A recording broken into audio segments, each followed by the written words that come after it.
Jürgen Klopp চলে গেলেন। এখন স্লট বলের জন্য কতটা প্রস্তুত অ্যানফিল্ড? আর্নে স্লটের প্রথম মৌসুমেই বা কেমন করবে লিভারপুল? লিভারপুলের মৌসুম প্রিভিউতে স্বাগতম। আমি আপনাদের সাথে আছি কিরো আদনান আহমেদ।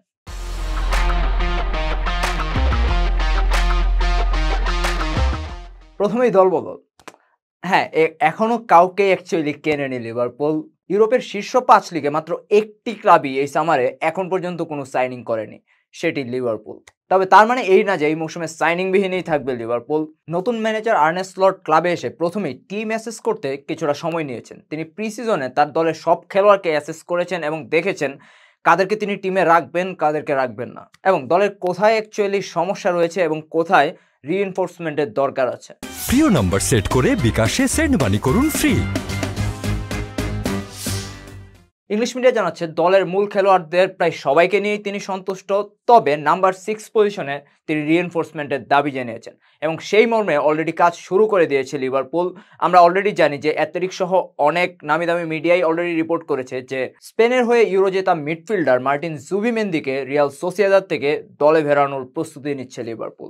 আশা করা যাচ্ছে উইন্ডো শেষ হওয়ার আগেই অ্যানফিল্ডে দেখা যাবে তাকে।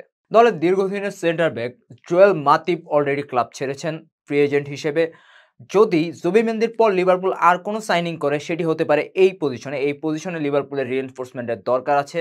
এছাড়া কথা রয়েছে দলের প্রধান ব্যাকআপ কিপার কুইভিন কেলেহার ক্লাব ছাড়তে পারেন, সেক্ষেত্রে একজন ব্যাকআপ কিপারও কিনতে হবে তাদের। ব্যাকআপ কিপার হিসেবে অলরেডি ইউরোতে জর্জিয়ার হয়ে নজর কাড়া গোলরক্ষক গর্গি মামাদাশভিলির নাম শোনা যাচ্ছে। প্রি সিজনে লিভারপুল সমর্থকদের বেশ ইমপ্রেস করেছেন আর্নে স্লট। তার অধীনে প্রাক মৌসুমে বলতে গেলে প্রায় সবকটি ম্যাচেই জয় পেয়েছে।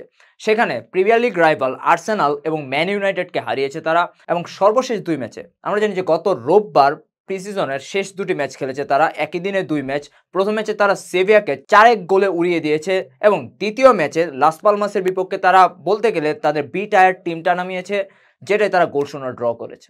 স্লটের অধীনে লিভারপুলের মূল একাদশটা হতে পারে এরকম। ক্লপের অরিজিনাল একাদশে তিনি তেমন পরিবর্তন আনছেন না। জুবিমেন্দি ক্লাবে আসলে তিনি সরাসরি মূল একাদশে জায়গা করে নিতে পারেন। এছাড়া আমরা কোডি গাকপোকে আমরা আগে দেখেছি নাম্বার 9 পজিশনে খেলতে, এখন তিনি লেফট উইং পজিশনে খেলতে পারেন। ইয়র্গেন ক্লপের বিদায়ের সাথে সাথেই অ্যানফিল্ডে এসেছে বড়সড় কিছু পরিবর্তন। ক্লাবে ফিরেছেন সাবেক স্পোর্টিং ডিরেক্টর মিকেল এডওয়ার্ডস।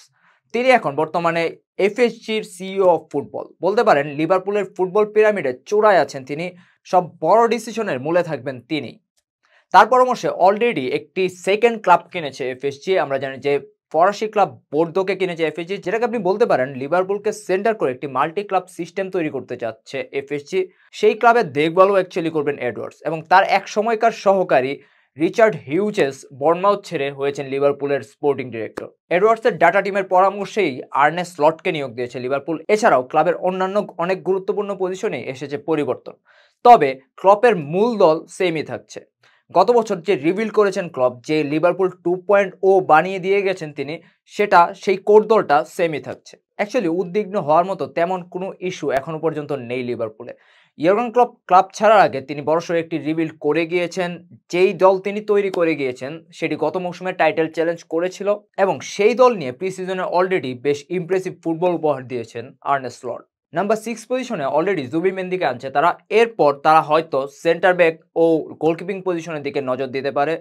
যদি একজন নতুন সেন্টার ব্যাক এবং গোলকিপার আসে তাহলে আমি বলবো যে লিভারপুলের এই টিম পুরোপুরি সেট। সো এই দল নিয়ে কোথায় শেষ করবে লিভারপুল? আর্নে স্লটের প্রথম মৌসুম, সেই হিসেবে তার উপর টাইটেল চ্যালেঞ্জ করার মতো বা টাইটেল জেতার প্রেশারটা হয়তো থাকবে না। তবে আমার কাছে মনে হচ্ছে এই দলের টাইটেল জেতার মতো অ্যাবিলিটি অ্যাকচুয়ালি আছে, যেটা মৌসুম শুরু হওয়ার পরেই হয়তো আমরা বুঝতে পারবো।